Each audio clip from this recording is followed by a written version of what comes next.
Hello दोस्तों, as study gold में आप सबका भरपूर स्वागत है। दोस्तों, अगर आप बिहार दरोगा या बिहार पुलिस की तैयारी कर रहे हैं तो इस क्लास को ज़रूर देखें एक बार, क्योंकि ये सिर्फ 5 मिनट का क्लास है और 5 मिनट की क्लास में ही आपको 1 मार्क फिक्स हो जाएगा। ठीक है, तो चलिए क्लास को स्टार्ट करते हैं। देखिए, इस क्लास के अंतर्गत हम लोग ये जानेंगे जो कौन से पदार्थ में कौन सा अम्ल होता है। ठीक है, क्योंकि बिहार दरोगा हो या बिहार पुलिस ये क्वेश्चन पूछते रहते हैं, जो जैसे टमाटर में कौन सा अम्ल पाया जाता है, नींबू में कौन सा अम्ल पाया जाता है, दही में कौन सा अम्ल पाया जाता है, अंगूर में कौन सा अम्ल पाया जाता है, ये सब पूछते रहते हैं। ठीक है, तो चलिए हम लोग शुरू करते हैं। ठीक है, देखिए, अगर हम टमाटर की बात करें, भाई टमाटर में कौन सा अम्ल पाया जाता है? टमाटर में तो टमाटर में ऑक्सैलिक अम्ल पाया जाता है। कौन सा अम्ल पाया जाता है भाई? टमाटर में कौन सा अम्ल होता है? ऑक्सैलिक अम्ल। ठीक है, अगर वही हम नींबू की बात करें, नींबू की, जो नींबू में कौन सा अम्ल होता है, क्या हो जाएगा? साइट्रिक अम्ल।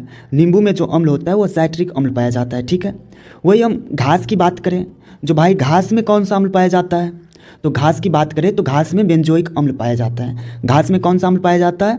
तो बेंजोइक अम्ल पाया जाता है। वही अगर हम दही की बात करें, जो दही में कौन सा अम्ल पाया जाता है, तो दही में लैक्टिक अम्ल पाया जाता है। दही में कौन सा अम्ल पाया जाता है? लैक्टिक अम्ल। ठीक है, इसको ध्यान में रखिएगा।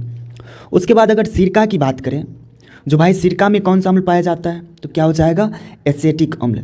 सिरका में जो अम्ल पाया जाता है वो एसेटिक अम्ल है। ठीक है, उसके बाद अगर हम अंगूर की बात करें, अंगूर की, जो अंगूर में कौन सा अम्ल पाया जाता है, तो क्या हो जाएगा? टार्ट्रिक अम्ल। अंगूर में जो अम्ल पाया जाता है वो क्या है? टार्ट्रिक अम्ल। अंगूर में कौन सा अम्ल पाया जाता है? तो टार्ट्रिक अम्ल। इसको ध्यान में रखिएगा, ये क्वेश्चन आ भी सकते हैं। ठीक है, उसके बाद अगर चाय की बात करें, जो भाई चाय में कौन सा अम्ल पाया जाता है, तो ये तो सबको पता होगा, टैनिक अम्ल।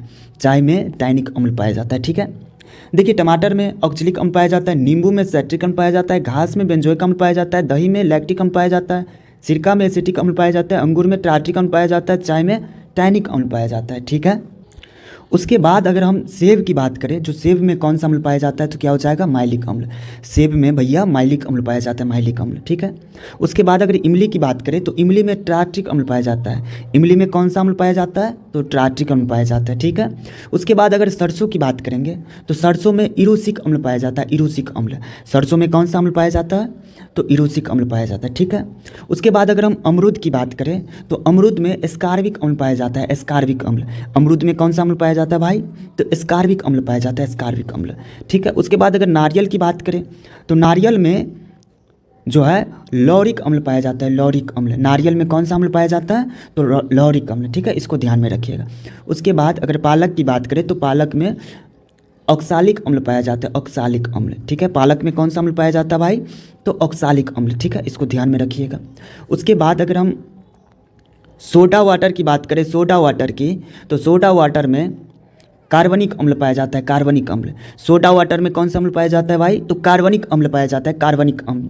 उसके बाद अगर खट्टे फलों की बात करें, खट्टे फलों की, तो भाई खट्टे फलों में साइट्रिक अम्ल पाया जाता है, साइट्रिक अम्ल। खट्टे फलों में कौन सा अम्ल पाया जाता है भाई? तो साइट्रिक अम्ल पाया जाता है। ठीक है, अगर हम सेब की बात करें, तो सेब में माइलिक अम्ल पाया जाता है। इमली की बात करें तो इमली में टार्ट्रिक अम्ल पाया जाता है। सरसों की बात करें तो इसमें इरोसिक अम्ल पाया जाता है। अमरूद की बात करें तो इसमें एस्कार्बिक अम्ल पाया जाता है। नारियल की बात करें तो लॉरिक अम्ल पाया जाता है। पालक की बात करें तो ऑक्सैलिक अम्ल पाया जाता है। सोडा वाटर की बात करें तो कार्बनिक अम्ल पाया जाता है। खट्टे फलों की बात करें तो साइट्रिक अम्ल पाया जाता है। ठीक है, इसको आप ध्यान में रखिएगा। अगर यहाँ से अगर क्वेश्चन आए जो कौन से पदार्थ में कौन सा अम्ल पाया जाता है, तो भाई एक क्वेश्चन भी नहीं छूटेगा आपको। ठीक है, तो चलिए क्लास को यहीं पे ख़त्म करते हैं। ठीक है, अभी तक वीडियो देखने के लिए आप सबका बहुत बहुत धन्यवाद। ठीक है, चलिए मिलते हैं अगले नेक्स्ट क्लास में। ठीक है, उसमें अगला टॉपिक कवर कराएंगे। चलिए।